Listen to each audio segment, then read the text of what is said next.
Hey there, spiritualpreneurs. Welcome to our podcast where we talk about all things mental health and spirituality. That's right. We're your hosts, Biani and Sequoia, and we're here to provide you with the tools, tips, and insights to help you navigate your spiritual journey and maintain your mental wellness. As millennials, we understand the unique challenges that come with balancing our spiritual practices with our everyday lives. From managing our careers to building relationships, it can be tough to find the time and energy to prioritize our mental and spiritual health. But that's where we come in.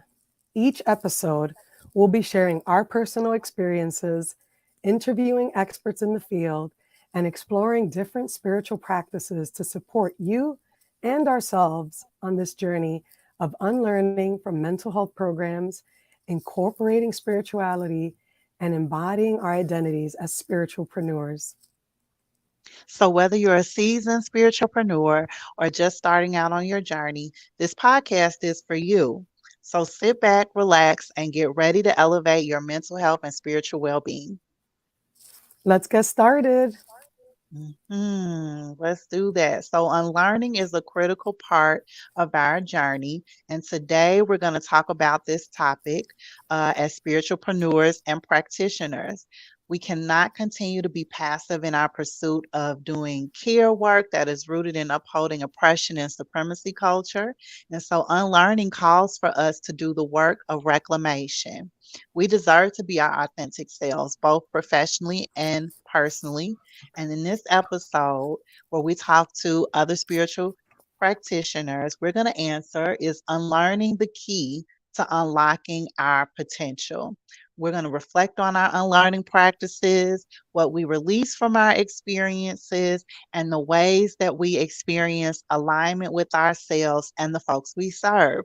We are joined by spiritual practitioners and healers, Brandy and Jesse, and we are excited to chat with them. Welcome, y'all. Reclaiming Soul Work is a heart centered podcast by two queer Black femme healers and spiritual social workers who explore the intersection of magic, spirituality, mental health, and everything in between. My name is Biani. I use she, ella, they pronouns, and I live, work, and play on Lenape-Hoking land, also known as Philly, Philadelphia. And yeah, my big threes: Virgo sun, Cancer rising, Aries moon. And we are doing this podcast on an Aries moon. So that I just wanted to say that I feel really good about that. I'm just hoping Aries just energy just channels us through. And yeah, we're so excited to be here. What about you, amiga? Yeah, so my name is Sequoia. I use she and her pronouns. I am a therapist and an artist. I am in Anchorage, Alaska on Denneina land. Um, and my big three, Aquarius sun, Aries moon, Libra rising. I must say, Mercury going direct. I think it was today, and also today is my nephew's birthday. But Aries going direct, Mercury going direct today.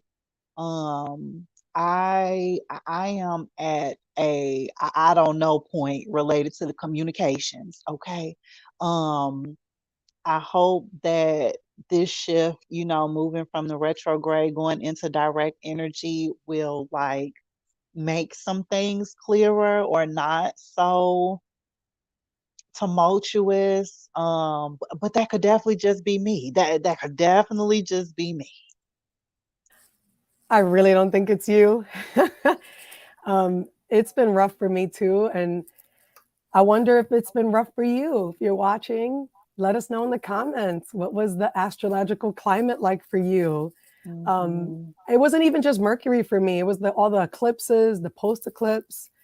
It just felt, everything felt Bananas. just like I was being encouraged to slow down, and just be careful with my words and be careful with planning.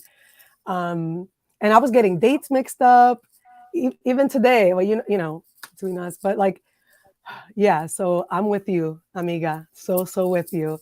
I always think of these retrogrades as invitations for us to be kinder to ourselves too, like just really extend grace. And I'm I don't trying that know. today, just I don't extending know. grace. I'm not there yet. I'm not there yet. I That's can real. appreciate it. I am not there yet. I don't understand what is happening. I don't know I what know. the lessons are. I Okay, I don't know. know what's going on. I So I'm know. not there. I I'm feel not you, and I there. appreciate your honesty. Yeah, I I appreciate your I don't know honesty what's because that's happening. real. But I would love to definitely hear how I love that invitation too. How has the astrological climate been for y'all? Please definitely let us know. A friend of mine asked me like what self-care practices have been supportive for me during this time, and I told her walking my dog, my puppy. And when I walk her, I usually do a walking meditation. So walking Mm. meditations have been very helpful for me right now because I just feel, the one thing that comes to my mind whenever I'm doing that is just like sometimes all I can do is walk. And so that is the only thing right now that is like helping to ground through all of this. So Well, that's anyway. how you're offering yourself grace, right? Taking walks. Like, that's it. That's really it. Yeah. So, before we introduce our fabulous guests, Hmm. we we know some of you might be wondering, why are y'all talking about unlearning so much? Some of y'all might be like, they always talking about unlearning. Everything I hear, unlearning this. I mean, maybe that's just me. Maybe that's not you. um, but we wanted to kind of share really briefly, why we're revisiting the concept, our like part of our pillars, one of our pillars, the concept of unlearning. Um, and I guess I'll be happy to start if that's okay. Hmm. For us, unlearning is really important. If you watched our earliest episodes, especially like season 1, season 2 as well, we talked about unlearning as a part of our framework. Unlearning, relearning, and learning. That's a part of our framework. And if you check out our Instagram, you'll see a really dope spread we made. So check that out too. But for us, unlearning is really the foundation to committing to a decolonizing practice as spiritualpreneurs. And I'll also add that it's important for our healing and our recovery.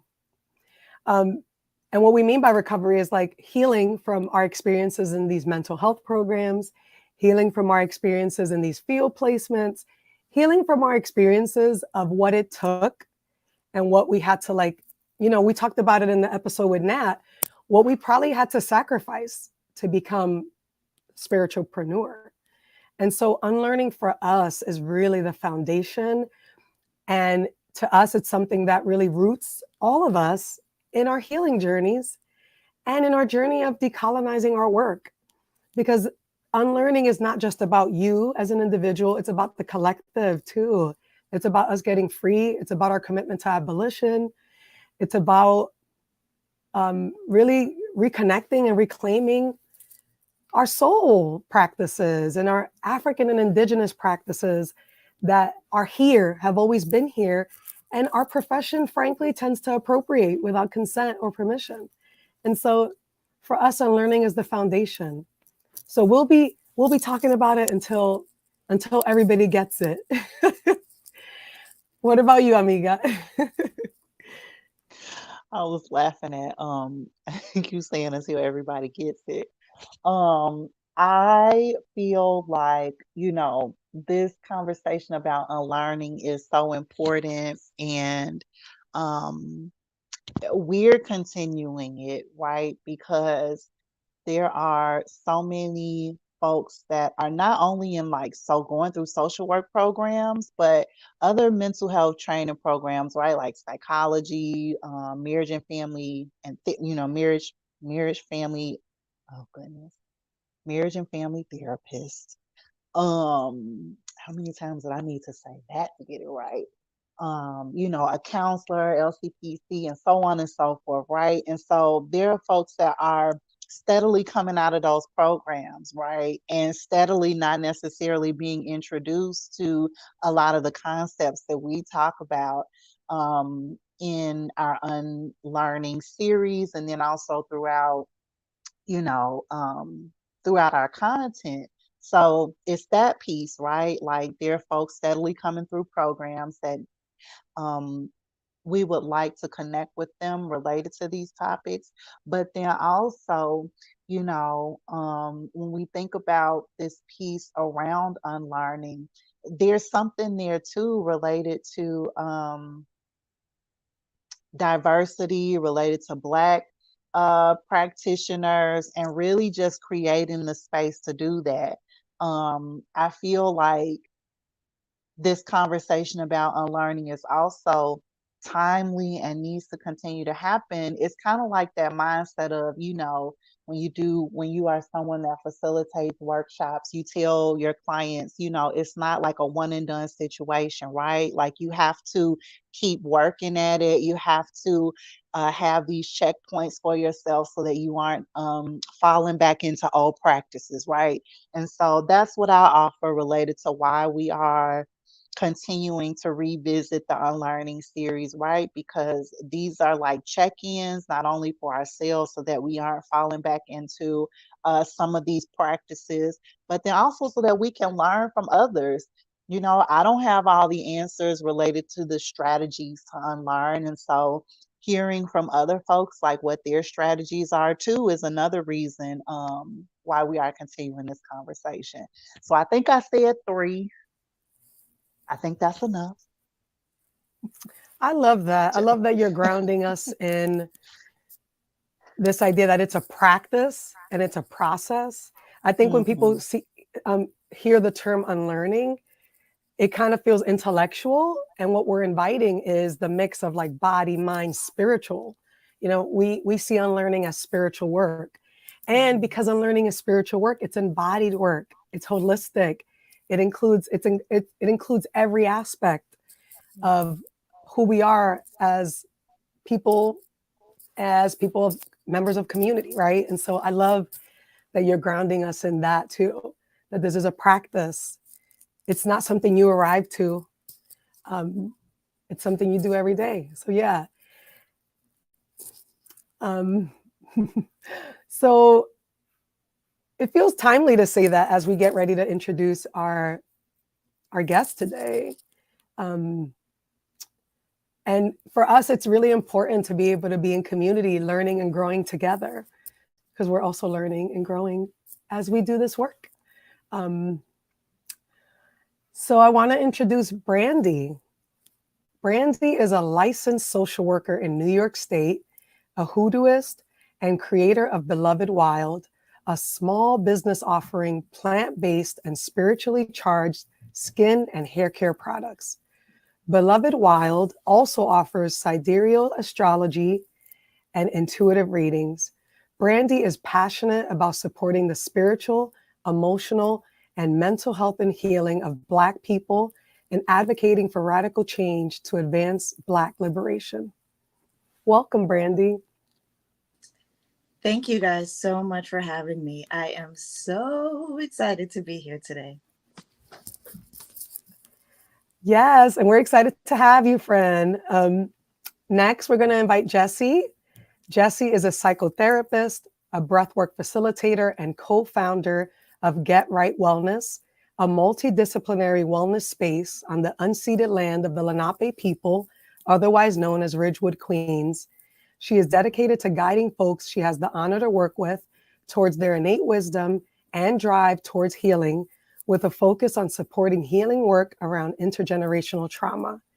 In true Gemini fashion, Jessie is curious, constantly learning, and always excited to connect folks doing amazing things in this world.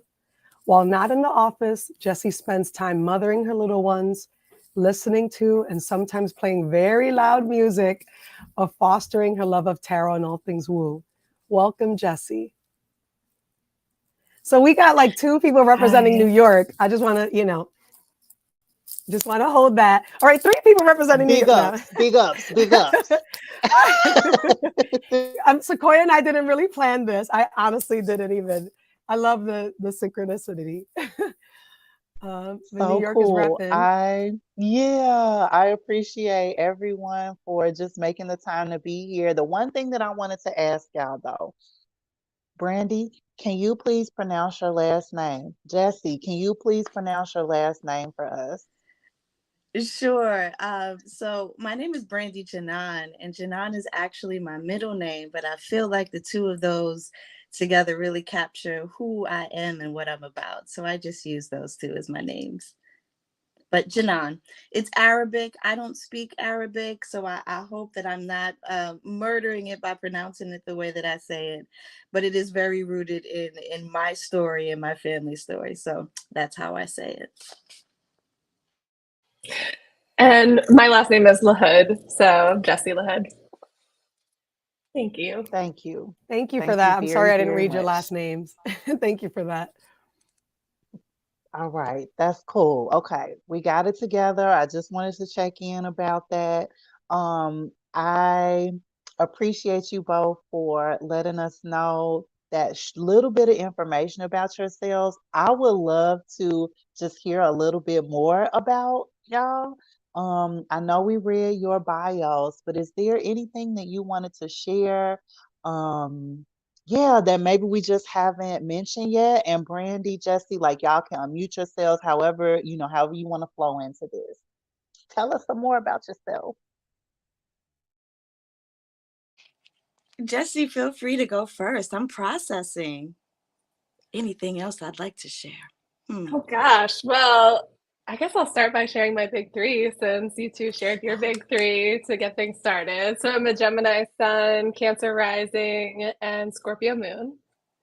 And let's see, I feel like my bio really covered it, but in my psychotherapy practice, which takes up most of my time professionally, I've been really diving into internal family systems recently and loving that work and really seeing how diving into that world is helping me with this unlearning process that we're all in, and helped bring a lot of curiosity to my work. And so I'll probably be talking about my parts a lot tonight as we're going through this conversation. And I'm also really excited about getting breathwork going more. It's something that's been a little bit on the back burner during the pandemic and having a second child. And it's starting to take up a little bit more space in my life. So I'm really excited about that. Cool. Thank you so much for sharing that. That's absolutely, the more that we were talking about. I would love to hear if we have time and, of course, if it's appropriate related to the conversation. I see so many therapists talking more about IFS. And so, yeah, especially it feels like I see more spiritual therapists talking about that. So for me, that's a little interesting. But maybe we'll get back to that. But Brandy, any little nuggets, more nuggets you want to drop on us? Yeah. So I'm going to stir up the pot a little bit. I actually use the sidereal system. Um, and I like that system. I prefer that system because it really resonates most with me in terms of my big three. But just for context, tropical, I'm a Capricorn sun, Leo rising, and Virgo moon. No shade to any of those signs. But when I look at my sidereal chart, my big three is Sagittarius sun, Cancer moon, and Leo rising. And I feel that that much more captures who I am and how I am. Like the difference between a Leo moon and a Cancer moon for me is like, aha, that's the water. I didn't have any water in my chart. And I was like, well, where are all of these emotions coming from? Um, and in particular for me, the way my intuition functions is through my body. So I'm very sensitive to other people's energy. And I'm like, this is not Capricorn energy. Like, what is this about? So I also really love the sidereal system because it is a system that really represents the true history, the origin of astrology in communities of color. Most of us were using a sidereal system before kind of the Greek Hellenic version kind of really took off. And so for me, it's also about an ancestral journey. My ancestors, when they looked up at the night sky, they were looking at the position of the moon that is more in alignment with how we see it in a sidereal zodiac.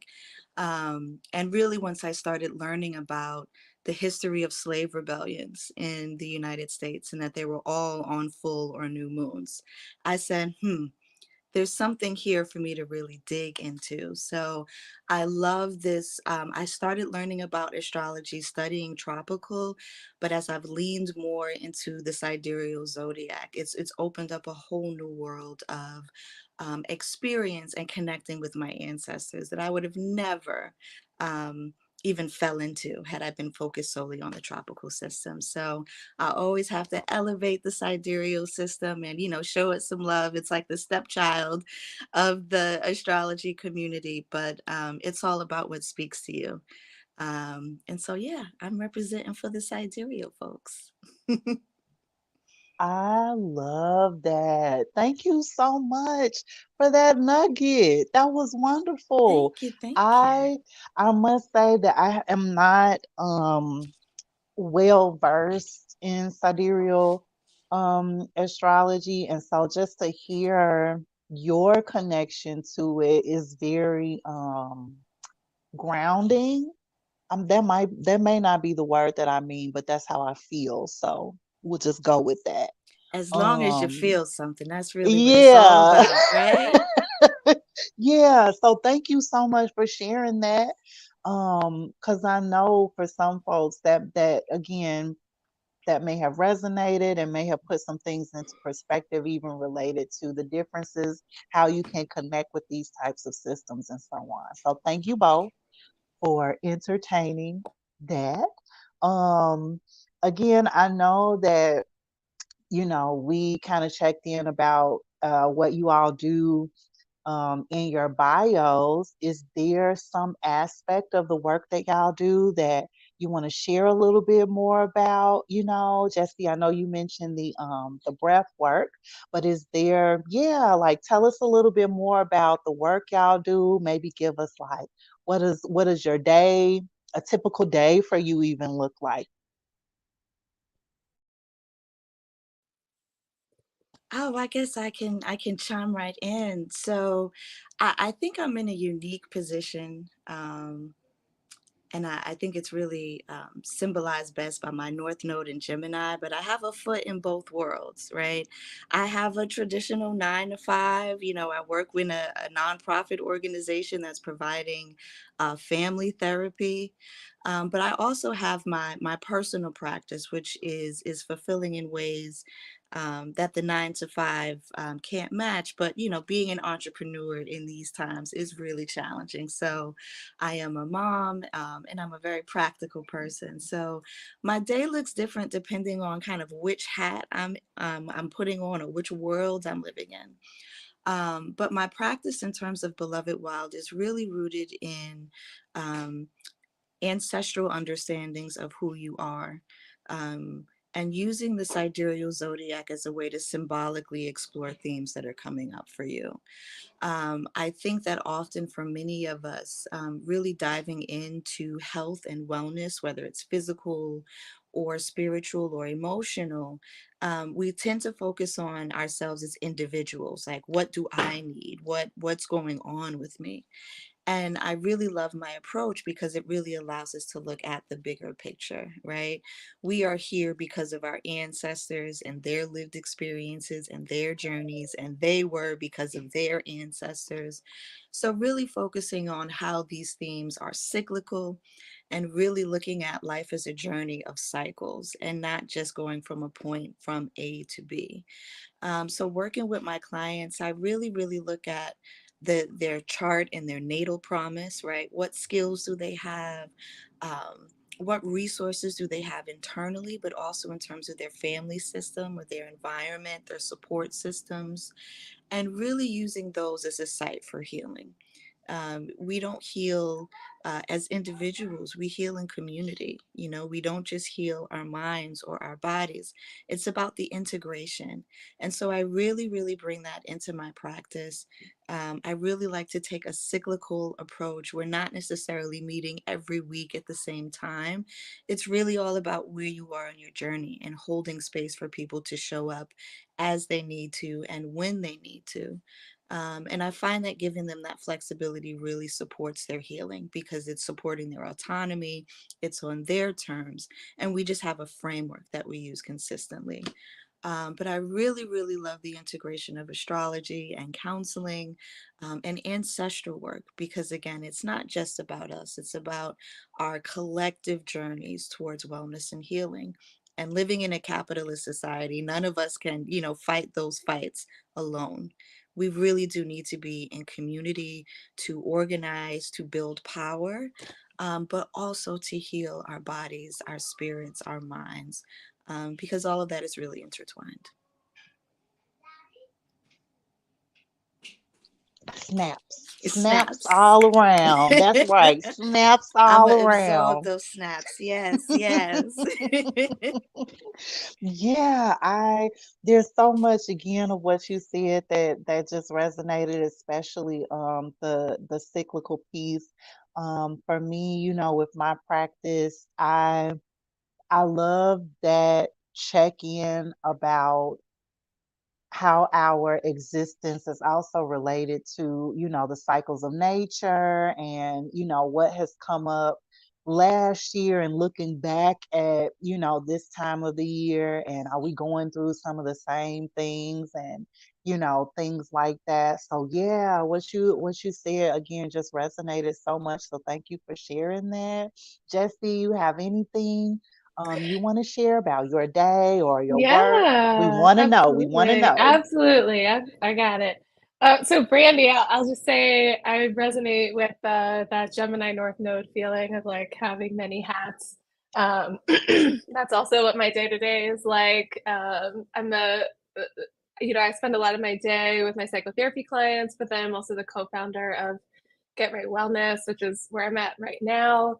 And the whole idea behind Get Right Wellness was to kind of do just what you're talking about, Brandy, was creating community and connection because it can be really isolating for folks doing healing practices, doing healing work. And it's hard to be so isolated. It really hurts the work and hurts us and our souls when we're not in connection with people.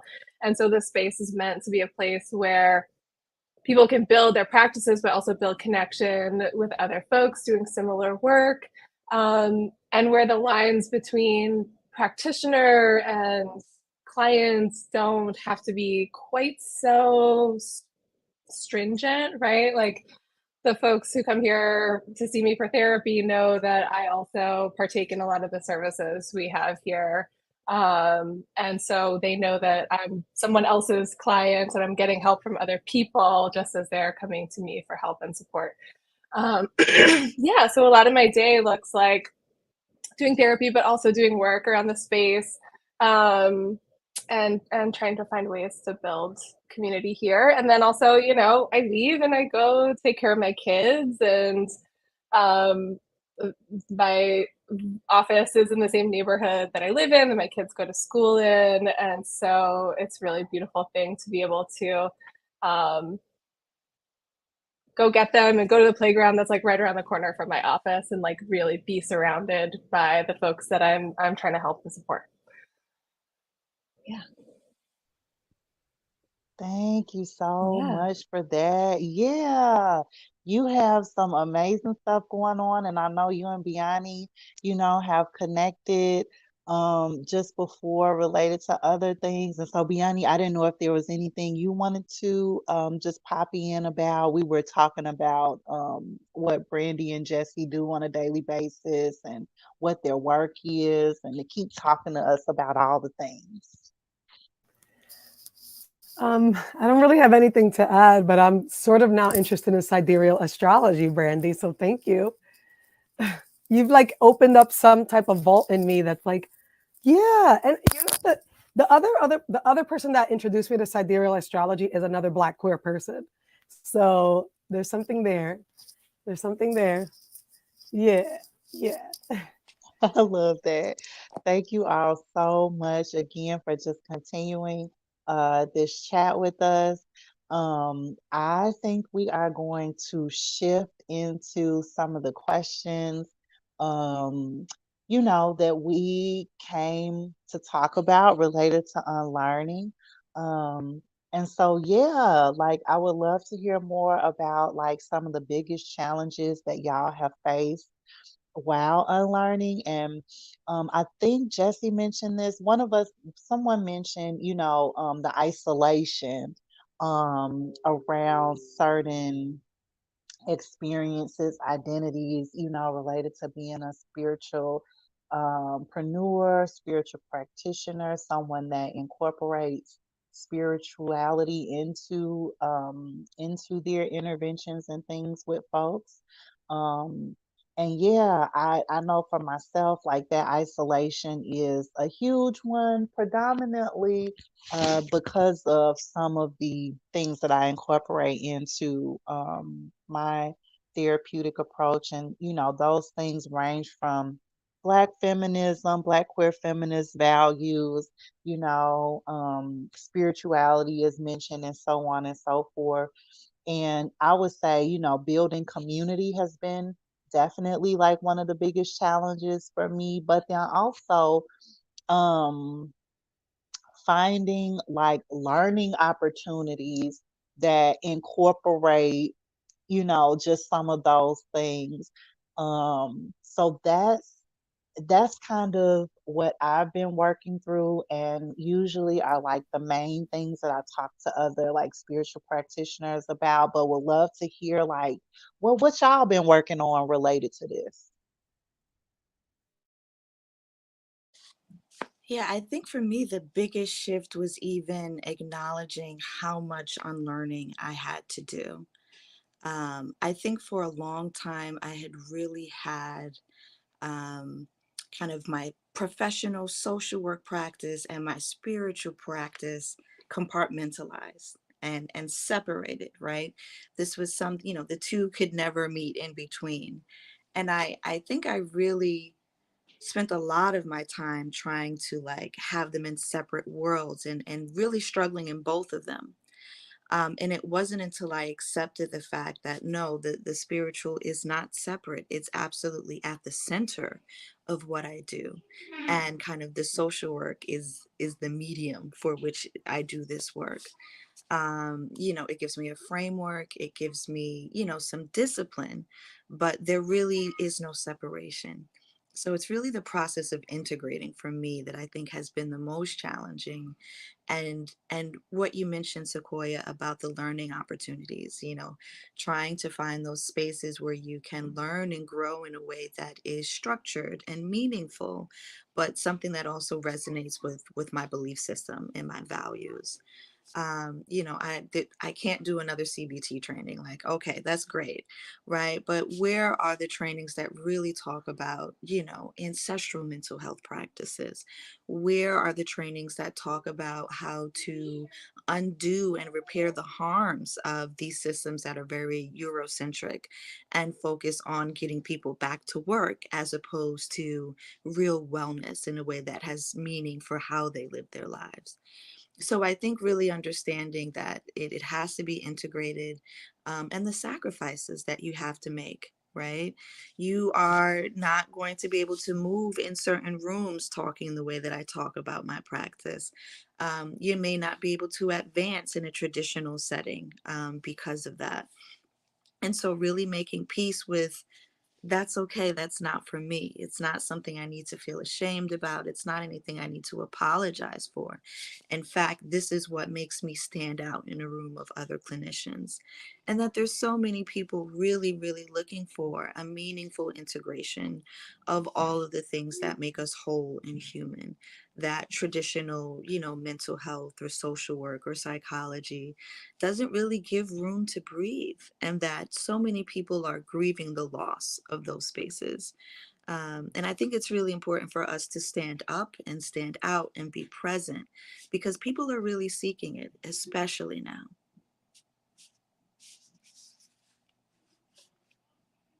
But it is hard. I can give this talk right now, but there are times where I have just like cried, like, why is no one? And it's really just accepting that as part of the journey, right? The pain that I'm feeling is real, but it's also here to guide me closer towards what I'm really meant for, to be more in alignment with what I was put here to do. Like, I was not given this unique set of bodily experiences. I wasn't given this, information and access to this information for no reason. Like, my ancestors knew what they were doing. So let me just get in position, feel how I'm gonna feel, but play my part. And I think that's been really the biggest challenge, accepting, kind of the weight of unlearning.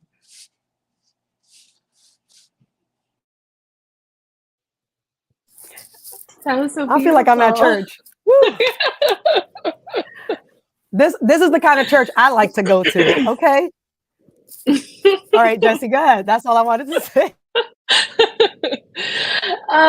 So just thinking about some of the biggest challenges of unlearning for me brings up um, really the work that I feel like I've been doing around unlearning the belief that as a social worker, as a therapist, the thing that I have to offer is my expertise and like knowing what's happening in your system, and I'm going to tell you what's what about what's going on in your own body and your mind. Um, and really being present for the parts of myself that were terrified of giving that up, because then what would I have to offer if I wasn't telling you about yourself? Um, and Yeah, so just being with the scared parts of me that come up when I think about shedding that belief that that is my role, to be the expert and to tell you how you're going to change, and the belief that I am actually the agent of change instead of you, like yourself, your soul is the agent of change. Is really scary, but also so liberating, right? Because when I can drop that belief that that's my role, to be the expert and to be the person who gets you to change into something else, um, then I can be present with you as an equal human being. Um, and that belief that I know best. I mean, honestly, we all know that that belief in the hands of white women social workers has resulted in harm and violence. And so, if I want to be part of liberatory work and anti oppressive work, really finding ways to unlearn that belief and shed that belief is part of what I need to be doing and then working on doing every day of my life in this work. Yeah, but it's when it's been the scaffolding and the foundation for what you think you're supposed to be doing every day, it's scary to let it go because you don't know. It's like the fool taking the leap off of the cliff. You don't know what's there, but also you need to take that leap into the unknown to have like true soul led practice.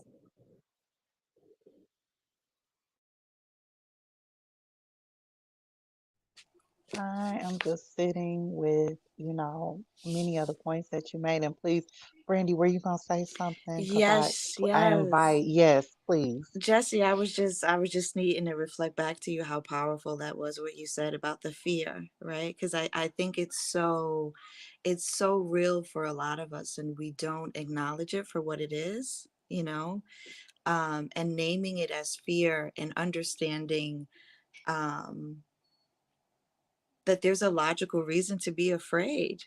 Like, even being able to talk about this work openly is something that, people 20 years ago doing this work may not have felt safe to do that.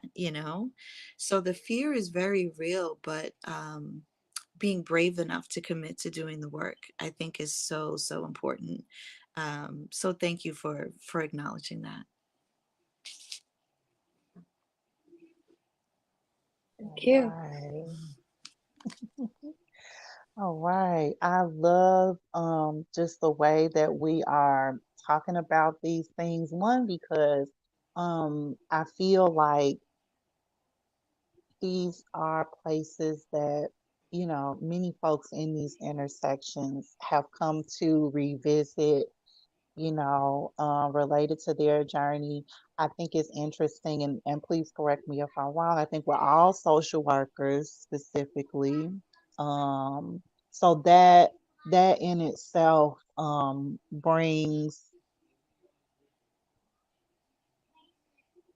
I want to say, a specific kind of unlearning, right? Because psychologists, counselors, MSTs, they have their things, but social workers historically, I don't know, there's just something there related to society helping advocacy, right? That is specific to the profession. That's basically what I'm trying to say. The unlearning is specific to the profession. Um, Yeah, it's like a trait I don't of the know. profession.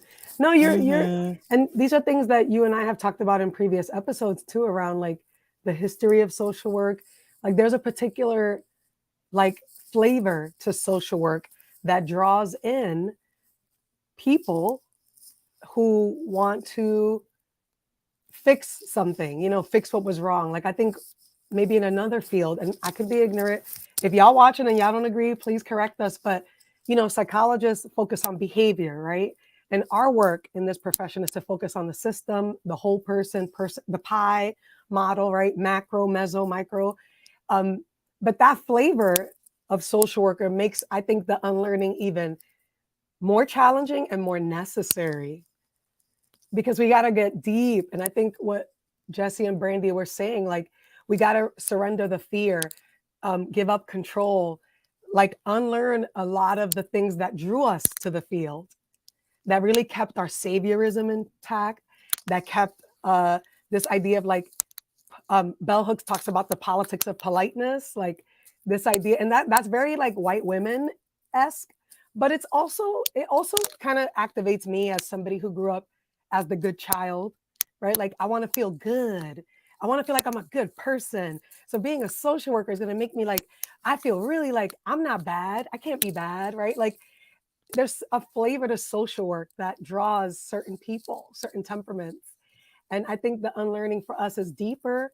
And I think you're right, Brandy. The integration is hard because I think we got to do a lot of like deep excavating. um, but yeah, like I think we also have to shed that saviorism, that martyrdom. We got to be honest about the histories of social work. We got to be honest about our lineages, like the social work lineage in particular, and then the lineages that we come from. Um, but yeah, there's something about that that makes unlearning even more essential, you know? Yeah, there's this drive to be the good guy, and it puts up these barriers to interacting with parts of ourselves that might have characteristics that are more fitting with the bad guy, whoever that is. And so then it just gets pushed to the back and pushed down, and we never get to look at it and examine it and really like be with those parts of ourselves. Thank you so much for that. Yeah, I feel this so heavily. Even like thinking about organizing, the organizing side of my identity, and then coming into social work. Like there's a lot to unpack there too. Um, and this podcast and our IG and YouTube comments and things like that. Again, our spaces for us to continue having these kind of conversations. Um, I think that there's so much, again, so many layers, right? It's unlearning is like that onion, right? And you just keep peeling things back, and you gonna cry, right? And it's gonna hurt, and also, you got to do it. So I again just really appreciate this as we kind of transition into thinking about like advice for unlearning, in addition to just thinking about ways to connect with other community members, and things like that. Do you all have any additional or any advice about, you know, what advice would you give to someone who wants to start unlearning practices that are no longer serving them?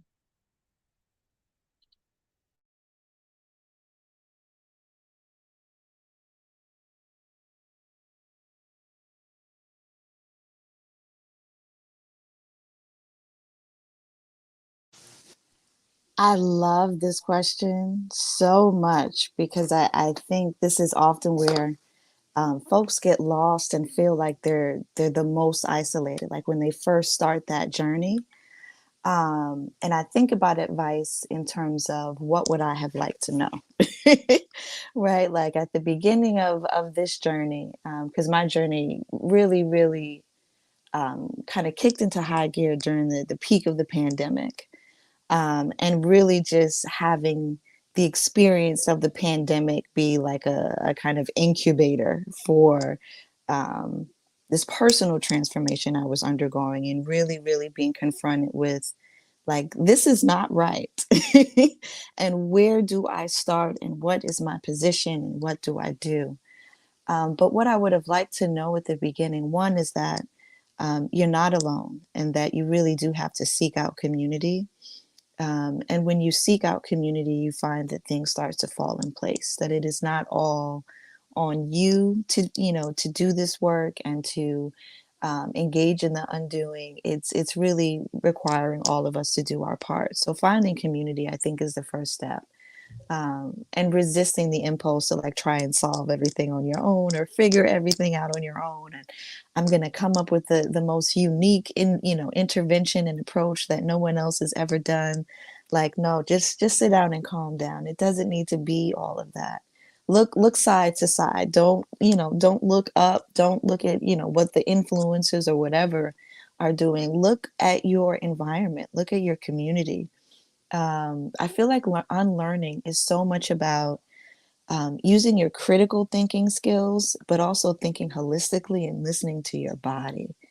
And so paying attention to how your body reacts when you're in certain spaces and doing the work. I remember when I was in a more traditional mental health settings and just feeling so um, not even uncomfortable, but just so like at ease, and not really understanding what that was about. But that's an invitation, right? To really dig deeper and to look in, and don't run from the discomfort, because the discomfort is telling you something about your environment, that it is not you.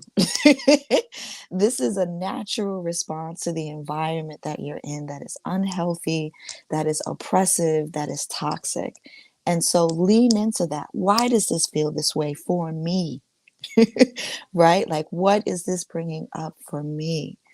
And probably the last thing I would say in terms of advice is to study your history, the history of your family, so that you know a little bit more about maybe what specifically is your work to do.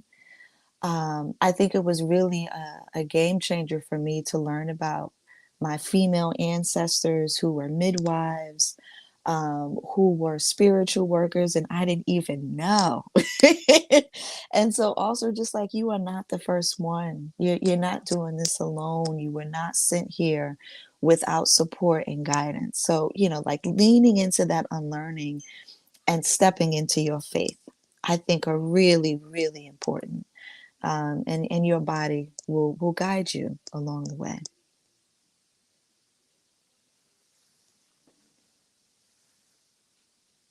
Ugh, I'm like getting chills just thinking about that. So beautiful. Thank you. Yeah, and as I think about advice on unlearning, I think the first thing that comes to mind is that we can't shame ourselves into unlearning. Right? When we see something that, like, intellectually we know is something we want to unlearn or kind of get out of our systems. I don't know about other people out there, but I know within me, the first go to is like that shaming voice. It's like, nope, just don't don't talk about it, don't say it, don't feel it, just put it way down. And it just doesn't work. Right. We can have compassion for the shame that comes up. Like, we don't really get a lot of information about how to do this work without shame. We live in a shame-ridden culture and world. But it doesn't help us do the work. Right. And so finding ways to ask the shame to step back and bringing in compassion for whatever is here, I think is the best thing, one of the best things that we can do for ourselves. And also, like, not making people who we think are doing unlearning work right our higher power, right? And not trying to copy them and be exactly like them, right? We can certainly look up to people and say, like, oh, I admire how they're doing this. But if we're just copying and parroting what they're saying and what they're doing, then it's not really doing anything transformative in our own systems. Yeah, and I know it feels so tempting, especially with like social media just feeling like an echo chamber. It's like, well, that person's getting a lot of attention for how they're doing it. I'm going to do the same thing.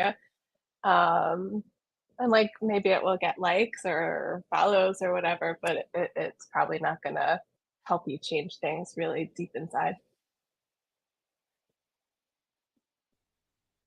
I appreciate that reflection from the both of you all, especially about like influencers and social media and, how much that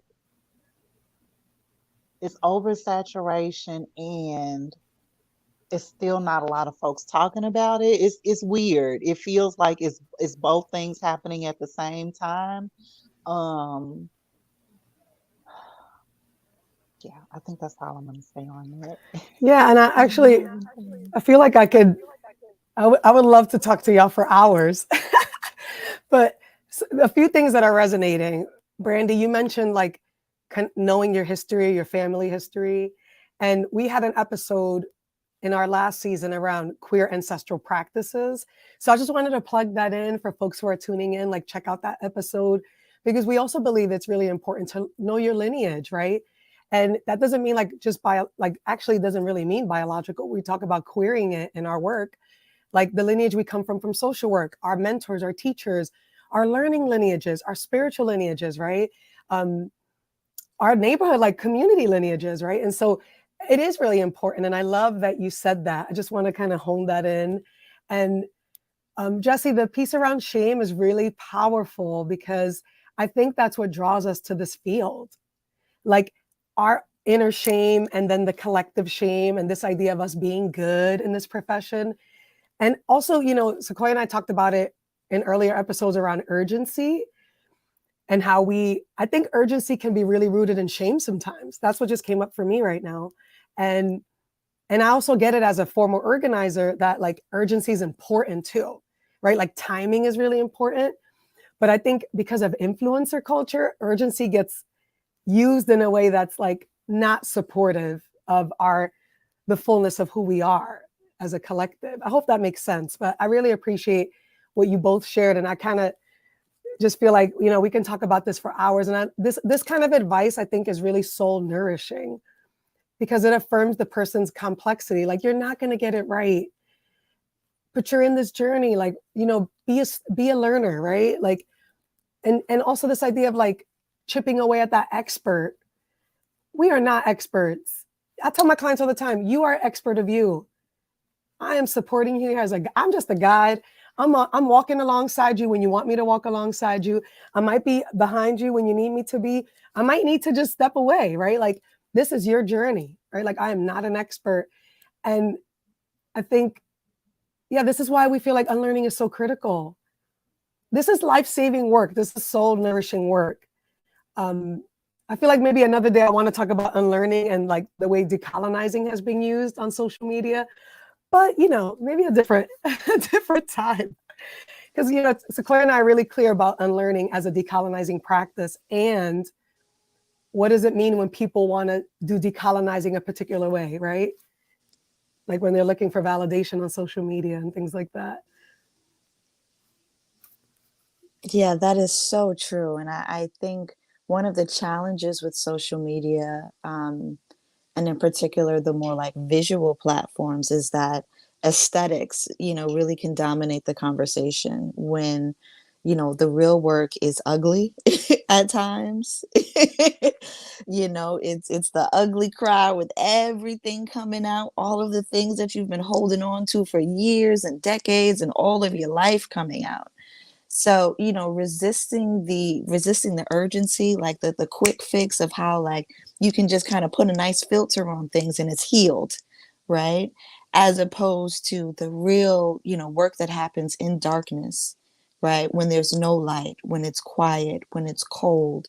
That's real, that's where the real work is happening. And it's difficult to present that in a way to people that you can market, right? But that's really what the authenticity is all about, and doing the unlearning, right? Because we're told so many things about what the work is supposed to look like, that and it's very much a reflection of a capitalist society where it's more convenient for the people in power to have things be in a certain order and presented in a linear fashion. And that when you're talking about doing spiritual work and healing work, you're inherently pushing back against that. Right? And that it is really a daily practice of undoing, that this is not just something that you can slap a filter on.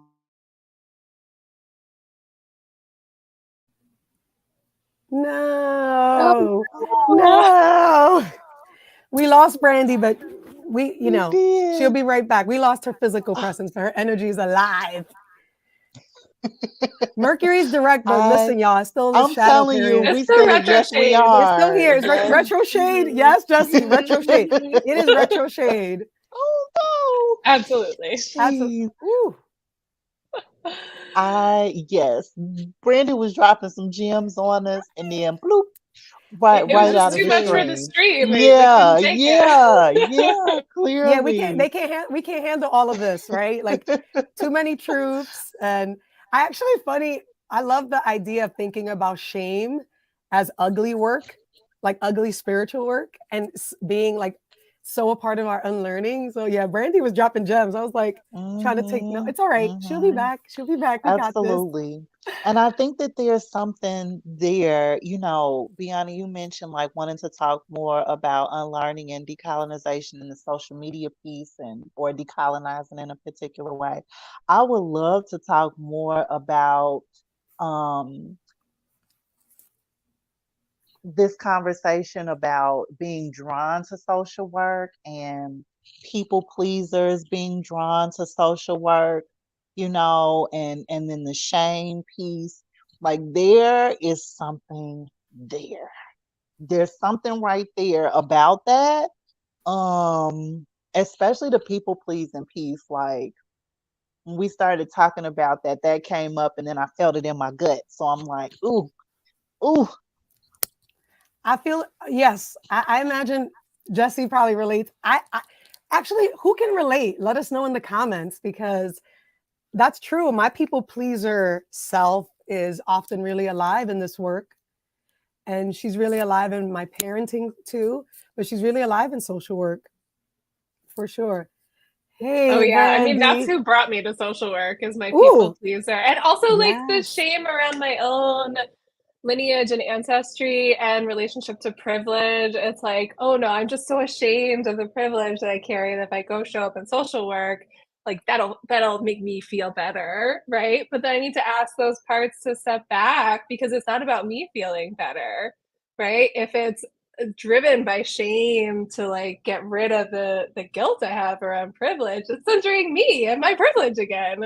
So anyway, this is a much longer conversation. No, but I love that. We might have to have a part two and let us know in the comments if y'all want to hear about this because this just got unlocked for all of us here, right? Like it's true. There's something about this field, like there's a reason we were all drawn to this profession. And that's not a coincidence. Like that's really important. Um, and and so many people who enter the field are like people pleasers and they're it's just not, I mean it's really a theme. So Brandy, we were saying that Metro shade is still here, like Mercury might be direct, but It's still playing around. Absolutely, and it's doing some things in my chart too, like the power, all the lights and everything in my room just went out. So I apologize for losing my connection, and also it's all of a sudden really dark in here, but I am still here with you guys. This No has been such a apologies. wonderful conversation. We're grateful that you're here and you're showing up as best. Like, no apologies. We're glad you're here. You were dropping a lot of gems, though. We were all like holding the gems and just like, we can't wait till Brandy gets back here. Oh, this has Thank been you for so being. like nourishing, this conversation. Like today was a day. And so, I was feeling very emotional about the isolation of this work. And so like this was so right on time. So right on time. We appreciate you both. Thank you again for being here, for your time.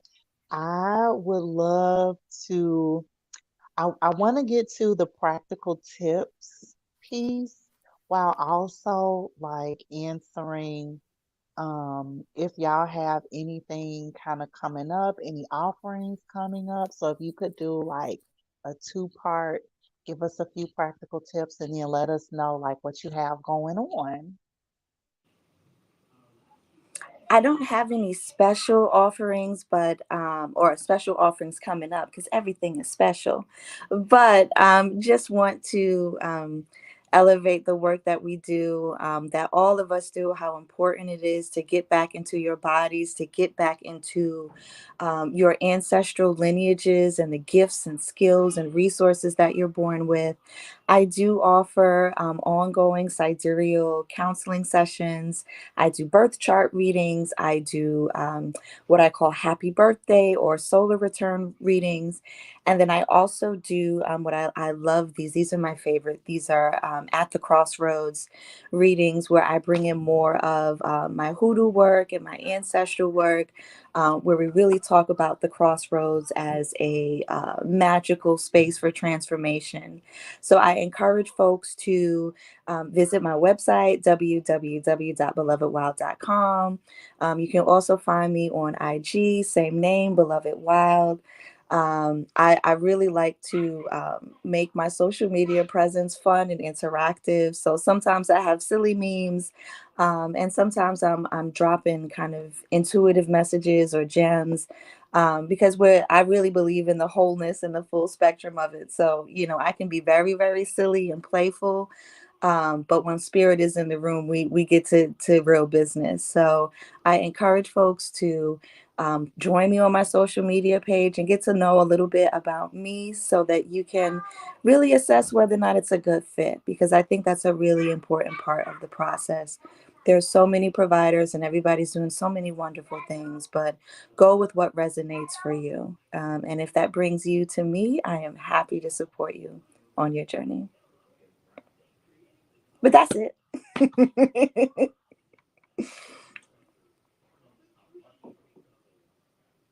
Jesse, we would love to Yes, hear more about your practical tips and what you sure. have kind of coming up. Okay, so my practical tips are really like having a conversation with yourself around what comes up around unlearning, and kind of going back to what I was saying earlier, if there are fears about it, imagine that part of you that's afraid is sitting right next to you, like, okay, what are you afraid of? What's going to happen? Right. And see if you can offer compassion and understanding to whatever that is. Because there's something really scary probably there. Yeah, and it goes back to like not trying to shame ourselves out of things, but trying to be present with compassion for what's inside of us. Um, so that's my practical tip. And then what's coming up for me? I'm doing breathwork groups in person at Get Right Wellness every other Thursday evening. So the next one, actually, I think is going to be the first Thursday in June. And then I'm going to start doing virtual monthly breathwork groups. I haven't settled the first date yet because, childcare, moving schedules is all a giant puzzle, but it'll go up on my website in the next couple of days. And yeah, you can find my breathwork practice at wildflowerbreathwork.com. And I'm on Instagram as Wildflower Breathwork. And then at Get Right Wellness, we have amazing things happening all the time. So check out our website and come visit us in person. It's getrightwellness.com, and on Instagram, we're Get Right Wellness Collective. Yeah, so that's what I've got going on. I also just want to say I love that we both have wild in our names. Yes. Yeah, that's a whole nother I conversation. love But it. yes, I Mm-hmm. love the synchronicity. Yes. I love this is all spirit, this is all soul led. It makes a lot of sense. And y'all have amazing offerings. So for those who are watching, please go to their websites. And really, if you are drawn to them, they're likely the right fit for you. So be sure to check them out.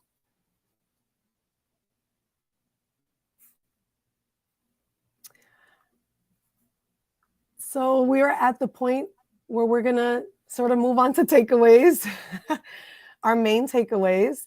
And Jesse and Brandy, this is like the way that we always end. It's a part of like our segment for the episode. So feel free if there's a main takeaway that comes up for you.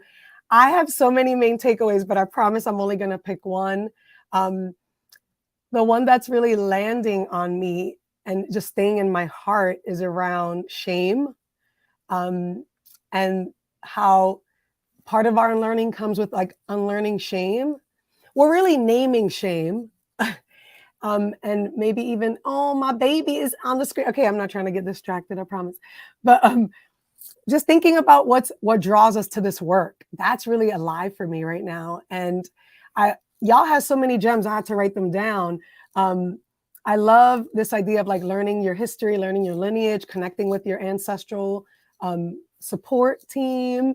And then Jesse, the people pleasing, you're right. Like we're all drawn to it. That's true for us. But again, there's so many main takeaways that I just kind of am excited to rewatch this episode. And for those who are tuning in, feel free to rewatch the episode too, because there were so many gems dropped. What about you, Sequoia?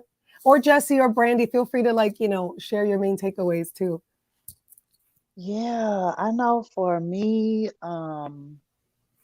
I have a few things that I'm sitting with, definitely this piece about who gets drawn to social work and what are some of the just personal unlearning places that sound like themes, like the shame piece. That one, like again, just mentioning that in connection to this conversation, I had a body reaction to it. So for me, like I know that means something, you know. Brandy, I don't know. I would love to hear more about sidereal astrology. I don't know. I would just love to hear you talk about it more. What else for a main takeaway? I just appreciate, all of the wonderful offerings that, you've put out and the community that you've built, and yeah, I just appreciate the both of y'all and your time. Those Yeah, I my just want to takeaways. chime in. The shame piece has really been something I'll take with me from this conversation, because it's often like the biggest feeling in the room, but often the hardest one to name. So thank you so much, Jesse, for bringing that out. Um, and I really just want to emphasize the importance of doing this work in community, right? The unlearning, you don't have to do it all on your own, that your community will really guide you and support you, connect you to people, connect you to ideas or beliefs or practices that are going to unlock something for you, because your community is there for a reason.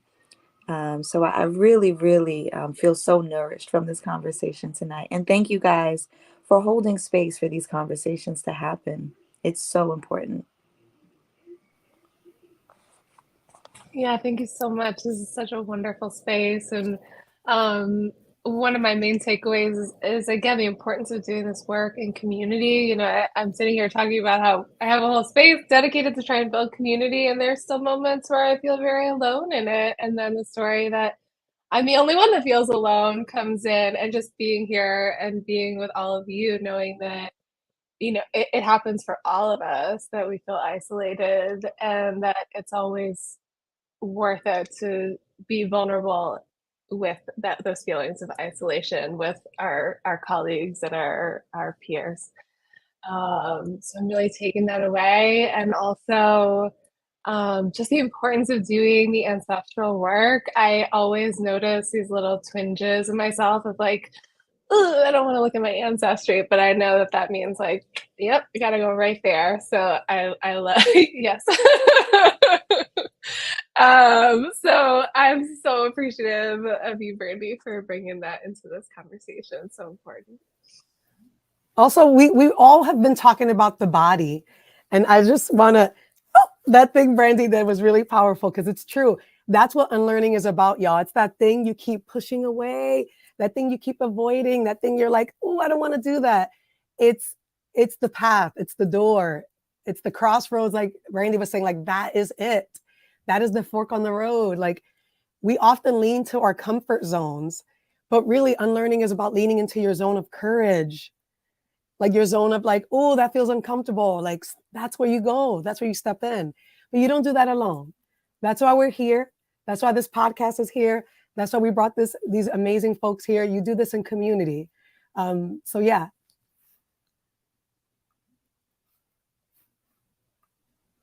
All right. Thank Thank you. you all. Of course. Thank you. Thank you all for being with us today. Let's keep this conversation going.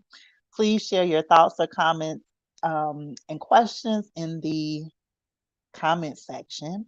We'd love to hear from you, especially related to any of the topics that we mentioned. You want to join us in 2 weeks for episode 19, Spiritual Practitioners Answer the Pros and Cons of Social Work Licensure. We're going to do that on Monday, May 29th, 3 p.m. Pacific time, 6 p.m. Central, 7 p.m. Eastern.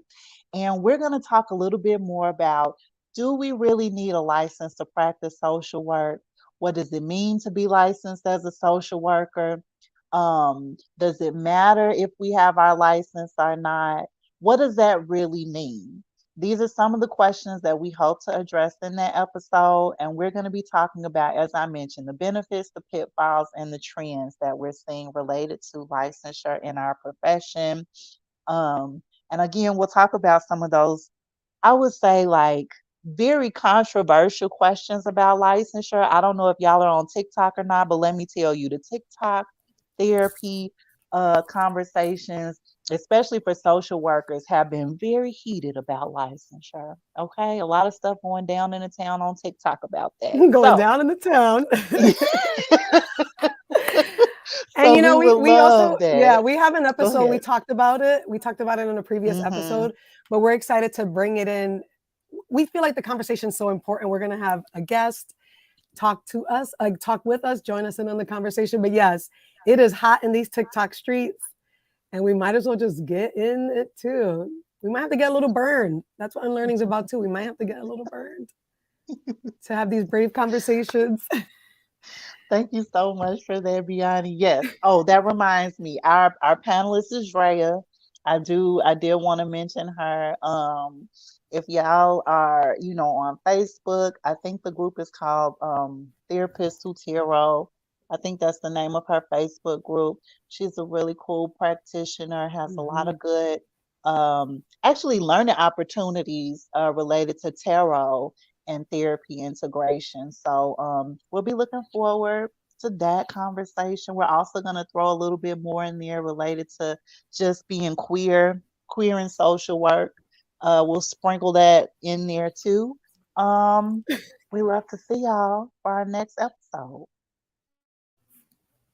I'm all about the sprinkling. All right, y'all. Thanks again for being in community with us and supporting a heart-centered podcast by two queer Black femme healers and spiritual social workers who explore the intersection of magic, spirituality, mental health, and everything in between. We love to stay connected, y'all. We're building the spiritualpreneur and healing community. So stay connected. Subscribe to our YouTube channel. If you haven't done so already, click that like and click that subscribe. Once you subscribe, you can set reminders for notifications every time we release an episode. You can also go to our website, sign up at the landing page, and be notified of any new episodes and future offerings. And we also have a newsletter, First Quarter Moon, for new offerings, events, and updates just for you. And yeah, thank you for being here with us. And we'll see you in 2 weeks.